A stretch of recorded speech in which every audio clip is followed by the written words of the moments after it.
The world famous Butch and Bob Show. World famous Butch and Bob Show right here on WIFO 105.5 FM in Jesup, Big Dog Country Radio. Good morning, Bob. Good morning. So baseball has been changed for today and Friday. Is that right? They said there's rain in the forecast for Friday, so they said the best to play a doubleheader here today and then play the other game still scheduled Thursday in Savannah. Okay, so varsity baseball action today taking on who? New Hampstead. New Hampstead. So it'll be a doubleheader today at Howard Bowen Field. First pitch at 4:30 for the first game. That's correct. And then no Friday game. No Friday game. So we play today, and then we go on the road on Thursday. In Savannah. In Savannah. Okay. Well, sounds good. So, folks, make plans now to get on out there and support the Yellow Jackets. Pack the park there at Howard Bowen Field. And get out there and support them Jackets. Doubleheader today in important region action. Hopefully stay unbeaten at region play. Okay. Well, we do have several guests on the show this morning. We have hopefully Senator Blake Tillery calling in any moment because we have not heard from him yet. And usually when he doesn't come on, he'll text us and say, I can't make it. So we're just waiting for that front phone to ring any moment now. And we got Brooks Haddock in this morning. He's the newest, one of the newest, I guess the newest pastor here in town. He's the pastor there at Jesup First Baptist Church, Brooks Haddock. And we got Christian Groover on here, who's been on here many times before. And then we've got Dina out there from the chamber out there, and she's going to be talking about some events going on at the chamber. So tell you what, Bob. What time is it? It is exactly 8 o'clock. It is exactly 8 o'clock. So you do just, there we go. There he is. So hold on 1 second, and we'll have Senator Blake Tillery here on the radio in just a moment as our hotline is ringing. Big Dog Country Radio, WIFO 105.5 FM in Jesup. And Bob, introduce our guest. Oops, get your mic on. Go ahead. It's Tuesdays with Tillery. We got State Senator Blake Tillery on the phone with us. Blake, legislative session's winding down. I know a lot going on, so tell us what's on your schedule for today. Today is one of the last committee work days. We were here till a little after 11 in the budget office last night trying to get to a budget that balanced. You know, we got the budget from the House a little bit late this year.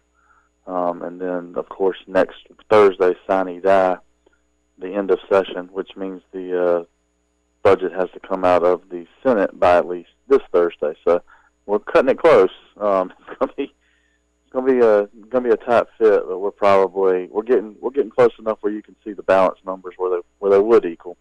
We just got to break a few more hearts first. They definitely want to get it done before you get out of there. That's correct. You don't want to stay over, do you? I think the Constitution would require us to come back if we don't. So nobody wants that. We'll get it. We'll get it there. Just going to be, again, got to break a few more hearts and tell a few more people no. But hey, that's our job. So we'll get it done soon. There's been a lot of stuff going on in Senate Finance. A lot of different tax credits that we've tried to amend to shrink at times.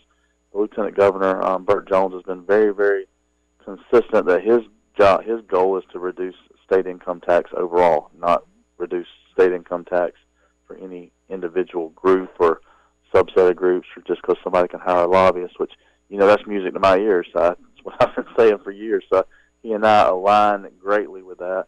So we were able to comb back a couple of tax credits, one relating to data centers. They use so much energy, putting a strain on our power grid, and they're coming anyway. And then the second, how it got stalled yesterday, it was a low-income housing credit, which folks think it means for building like government housing. So it doesn't really. It's a credit that goes to builders that doubles a credit already offered by the feds. And so, again, Burt's position, maybe not on that tax credit specifically, but has been let's reduce income tax credits so we can reduce the state income tax for everybody. And we're working towards that goal. It's ambitious. I think you'll see a goal of getting the state income tax cut to 3% by this next year, which will be half of what we were at, and then continue to roll from there. So, ambitious goal, a lot of work goes into place, and at the same time trying to balance the budget on the backside. It's doable. You just got to work at it. If you just joining us on the phone with us, State Senator Blake Tillery, you mentioned you got to break some hearts. Whose heart are you going to break in the last couple of days? Well, there's a lot of folks who get things in the budget who probably think they're good to go, but they're not going to be, especially if it doesn't benefit the whole. And so there's a lot of smaller ads that may have been for one entity or the other that just overall are going to probably not make it through the final passage.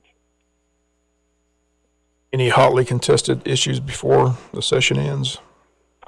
Yeah, a few more things still pending. The sports betting piece is over in the House. I'm hearing now that they're not going to get it out, but that was something I voted against while it was in the Senate, even though it did pass out.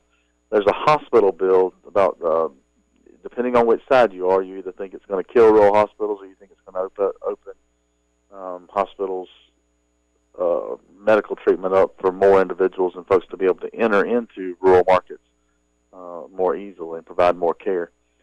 That's going to be extremely hotly contested. Even this morning, we've got an issue where folks were in here. In fact, that's why I was a little late calling in. I apologize. Hope I didn't scare y'all too bad. An issue where we're expecting about $1 billion more federal dollars to be poured into broadband. REMCs have done a great job of spreading broadband lines all over our region.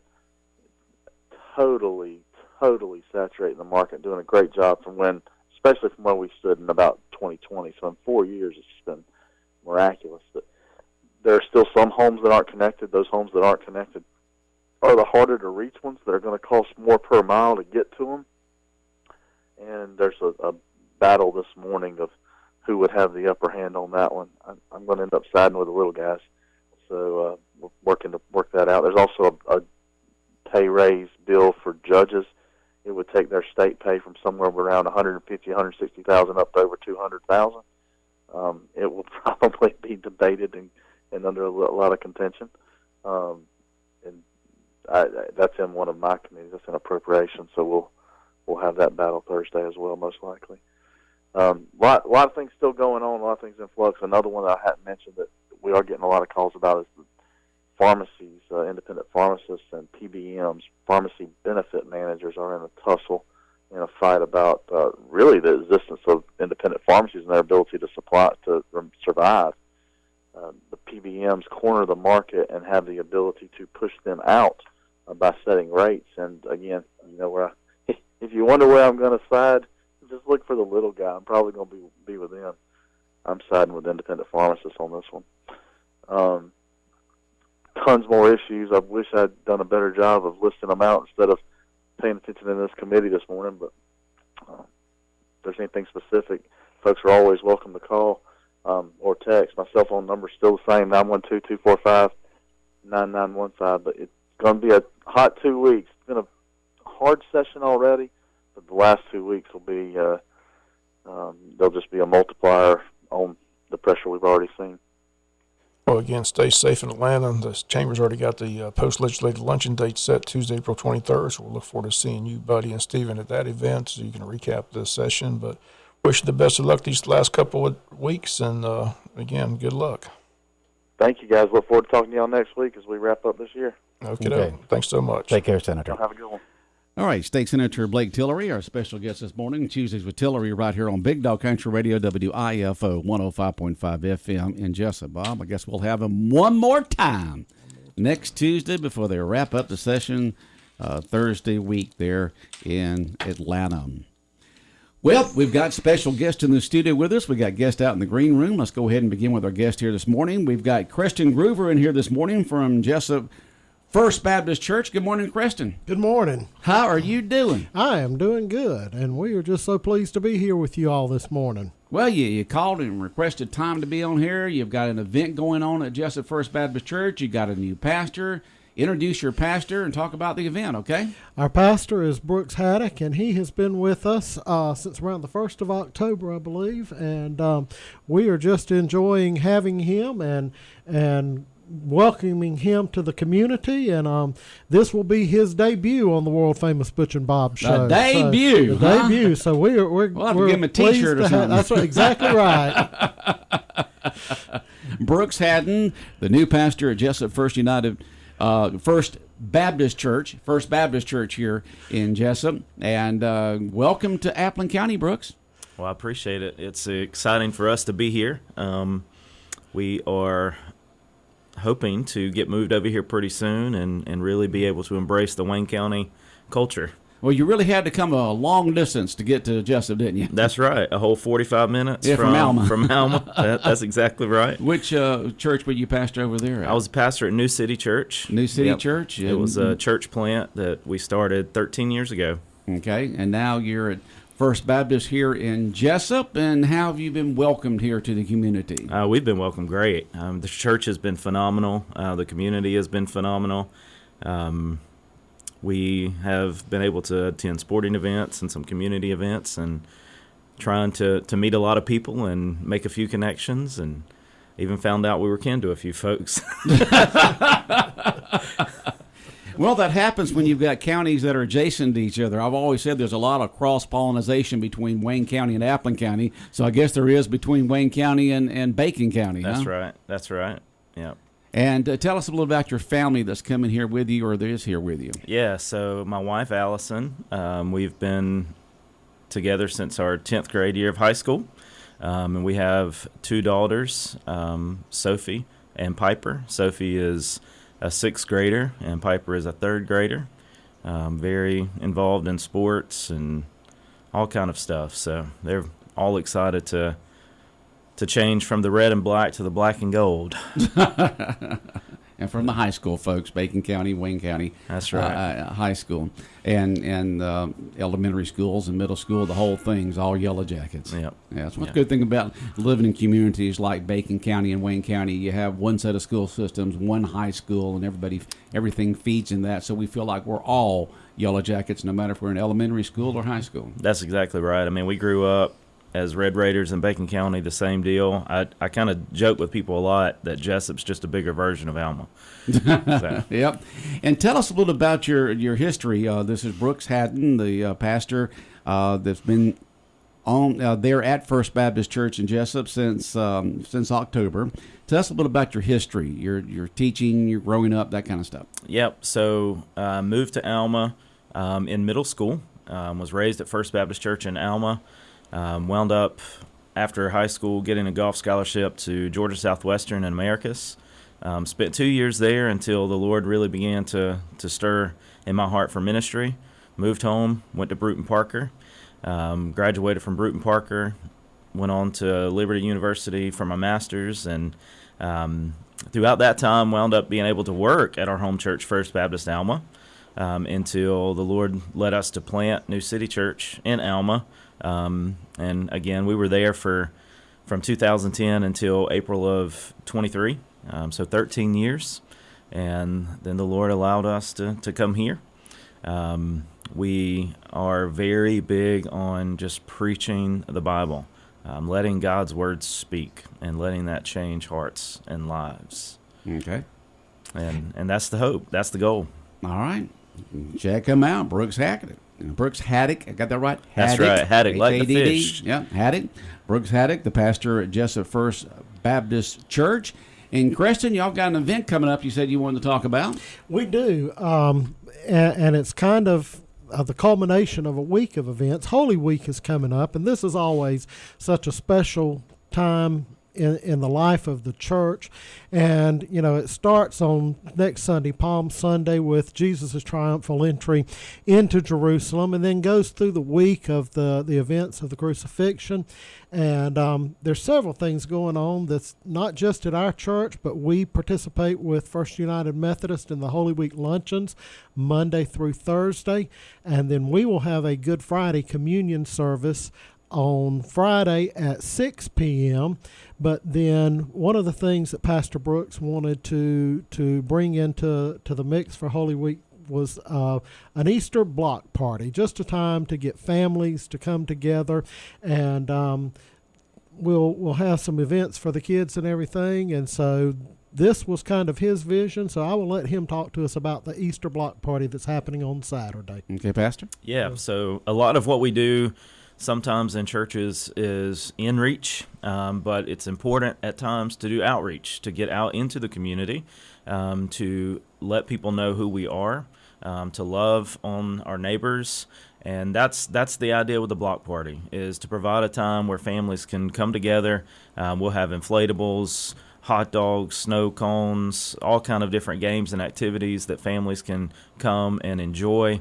And we just want to show people the love of Jesus, and then extend an invite to join us on worship on Easter Sunday, to celebrate the resurrection of Jesus. And so that's the hope, is to become a church that goes outside of the walls to reach our community with the good news. Okay, and what day is the block party? The block party will be on Saturday, the day before Easter, and it'll be from 1 to 3 at the church, in the back parking lot.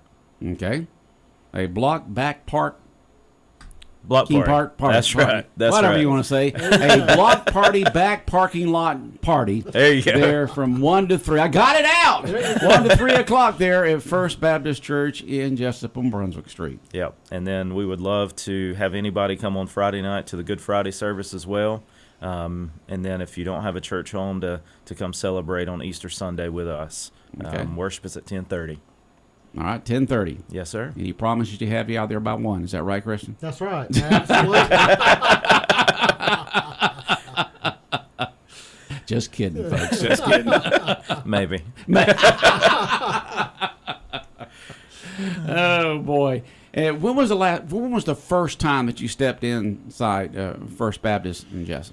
The very first time was the Saturday before I preached, in view of a call, and it was October 7th. Was able to meet with several of our leaders, and then that next day, October the 8th, was the first time I actually got to preach in a service there. Okay. And then my first official Sunday was October 29th.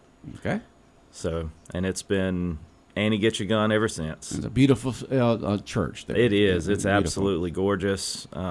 We have been extremely blessed with a wonderful facility to be able to do a lot of ministry.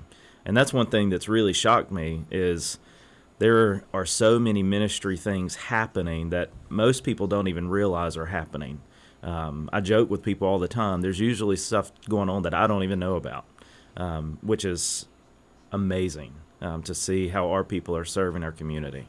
Okay. Well, lots going on in the church, and a lot of times the pastor don't know everything, can't be involved in everything. That's That's right. the reason why you have leaders in the church and committees and Yep. different outreach programs. That's absolutely right. Yeah, it frees me up to focus on the preaching of the word and shepherding the folks that the Lord has given us, and allowing people to use their gifts to serve. Okay. All right. Well, you get 2 thumbs up from my IP guy, Mark Tootle. He sent me a text message this morning. 2 thumbs up for Pastor Brooks. Yeah, he's been very helpful to us. Very helpful. He has, and on that note too, just we thank y'all for the opportunity. You can hear Pastor Brooks here on WIFO 105 FM at Sunday mornings from 8 to 8:30. 8 to 8:30. Yeah, Listen to you this past Sunday. Are Yes, fortunate sir. to have that spot and appreciate that opportunity Yeah, as very well. much. You can listen to 105.5 on Sunday mornings from 8 to 8:30, and we stream it live on our website at bigdogcountry.com. Just click on live stream. Absolutely. All right. Well, pleasure meeting you. Absolutely. Look forward to seeing you. I know this is not going to be your last time here on the world famous Butch and Bob show. And anytime that y'all got an event or anything going on in the church that y'all like to talk about, Kristen knows this, y'all can come on the Butch and Bob show and talk about it. Well, I am very Our thankful. time is your time. Yes, sir. I'm thankful for the opportunity. Okay. Bob, anything? All right. All right. More of the world famous Butch and Bob show in a moment right here on Big Dog Country Radio, WIFO FM in Jesup. Big Dog Country Radio, WIFO 105.5 FM. We continue on with the world famous Butch and Bob show. Bob, who do we got now? Got the chamber in. Dina and company are in for the summit event. I don't know what they got going on. They always got something going Dina, on. good morning. Good morning. How are you doing? I am great. Good. How are good. y'all? We're doing great. We're doing great here. And Good. tell us what's happening with the Wayne County Chamber of Commerce. Well, as always, and like Mr. Bob just said, we've always got things going on. And I will mention one thing is, and we'll probably mention it again before we leave today, is our community calendar is out there for folks to take a look at. All of our chamber events are on there, as well as some other community events. We encourage everyone to utilize that community calendar for your events. Put things on there so our community knows what's going on. There's lots going on all the time. There's always something you can do, something fun to get into. So I just encourage everybody to use the community calendar. We've got a link on our website at waynechamberga.com to that community calendar. So I just want to encourage everybody to use that. But today, Kara and I are here to talk about our chamber fundraising gala.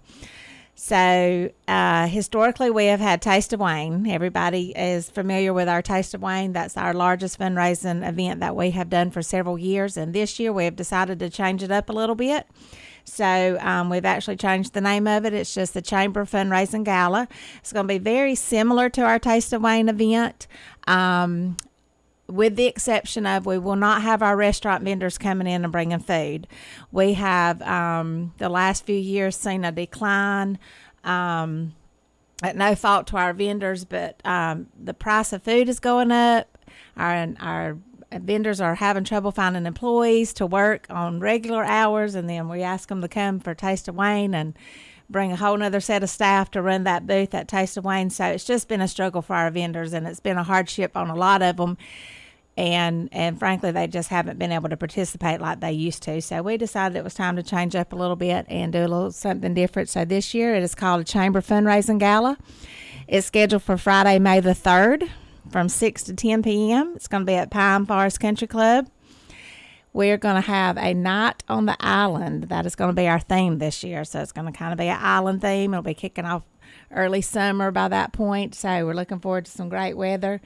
Carrie, you want to tell a little bit about what's going to be going on at our gala? All right, Carrie? Sure. So, again, we are having a fundraising gala. It is called A Night on the Island, which will be featuring Second Chance Band. So we will have some live music at this event. So put on your dancing shoes and get your tickets and make sure to come and join us. Like Dina said, it is similar to our Taste of Wayne. We'll have our live and silent auction.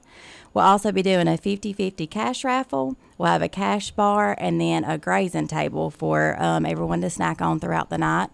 So we're super excited. Change things up just a little bit. We can't wait to have Second Chance Band.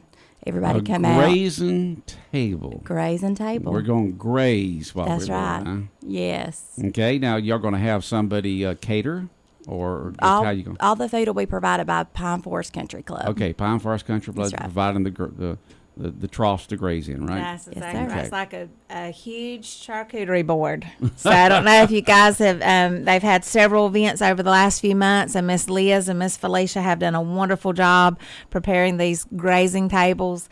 Lots of different hors d'oeuvres, finger food type things. So a lot similar to what we always had at Taste of Wayne. It was always bite-sized, Right. Samples of different foods by our vendors. So we'll just have a huge grazing table. No certain time, not a sit-down meal, just kind of graze throughout the night You just as do. you get hungry. You just, like an ongoing hand-sized buffet. That's exactly right. And grazing. That's exactly right. And I don't think a lot of people realize how difficult restaurant owners and managers are having just getting a regular staff in there. Some of them are even closed today on Mondays because of that, or reduced hours. Yes. And certain days. And some of them don't have the same services they provide because they just cannot find enough employees. So I can understand, you're trying to ask them to not only do their regular day, but also try to find enough help to go to Taste of Wayne, and that's become, we've seen the last couple of years, that's become very difficult. It has. And so, we kind of talked about it a little bit last year, kind of waited late in the game, so we moved forward with Taste of Wayne, and we had a wonderful event, as always, but we kind of got a head start and said we're going to change up some things a little bit, still have a fundraising event, still have some opportunities for our local businesses to help support in other ways the chamber and the mission that we have here. So we're looking forward to it. We haven't we're not giving up on Taste of Wayne. We're kind of toying with the idea of maybe still having some kind of Taste of Wayne. It may be in conjunction with Restaurant Week or something, some way to still highlight our local restaurants. So we've got a lot of ideas on how to continue doing that just in a different way that's more beneficial to our local vendors. So if anybody has any ideas, we're taking those and we'll run with them. So we definitely still want to highlight those folks in the restaurant and catering business. So they do a lot of work. And this event, you didn't try to hide what it was about. Fundraiser. That's exactly right. The title. That's exactly right. And because this is the biggest fundraiser for the chamber all year long. It is, and and I think over the years, Taste of Wayne, for folks that have been involved with the chamber and kind of know the inner workings of the chamber, they do realize that it's a fundraising event, but not everybody. We have failed to kind of promote that over the last few years. It is a fundraising event, so. It is primarily our income for the chamber. We are a nonprofit, so our income is with membership dues and then the fundraisers that we do. And right now, this fundraising event, Taste of Wayne, and Christmas Parade are our two fundraising events that we do every year. So we rely heavily on this to kind of help supplement our membership dues to help us do all the things that we do throughout the year for our members. And once again, this fundraising event is going to be on what date again and when? Friday, May the 3rd. It's from 6 to 10 p.m. at Pine Forest Country Club. And again, we'll have Second Chance Band. Lots of things going on during the event as well. Glad y'all doing it on a Friday night. Yeah, we decided to change it. And in the past, we've wanted to kind of move. We've talked about moving Taste of Wayne to a Friday night, but that's a busy night for our vendors, for our restaurants. And so we always kept it on Thursday night because it was a less busy night for our restaurants. So the change, I think, is going to be good. And Friday night's going to be good for a lot of folks because it's hard to be up late on Thursday night and get kids to school Friday morning and make it to work on Friday morning. So so this will be on a Friday night and everybody can sleep in on Saturday. 6 o'clock in the morning. Yes, exactly.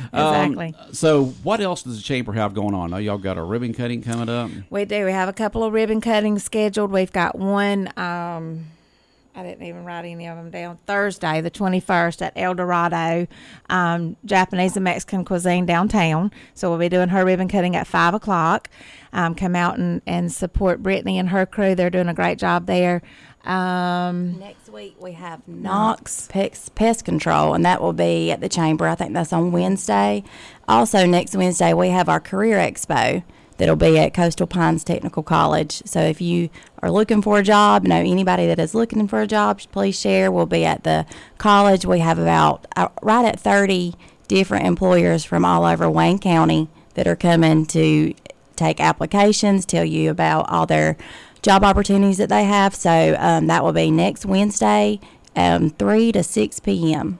Yes, at the college. At the college. Expo. That's right. Okay. And these vendors, like she said, are Wayne County vendors. This is our Career Expo is open to only, we're looking to grow our workforce here in Wayne County. So our employers are all Wayne County based, and they all have current openings. So this is per se a hiring event. They are looking for employees that are ready to go to work. So if you're looking for a job, looking for a change in career, come see us from 2 to 3. We'll have the opportunity for our students at the high school and college to come through the Career Expo first, and then from 3 to 6, it's open to the public. All right. Do not have to register. It's free. Just come and talk to the different employers. And then, of course, Bob mentioned earlier when talking to Senator Tillery, we do have our post-legislative luncheon scheduled April, what was that date? 23rd, thank you.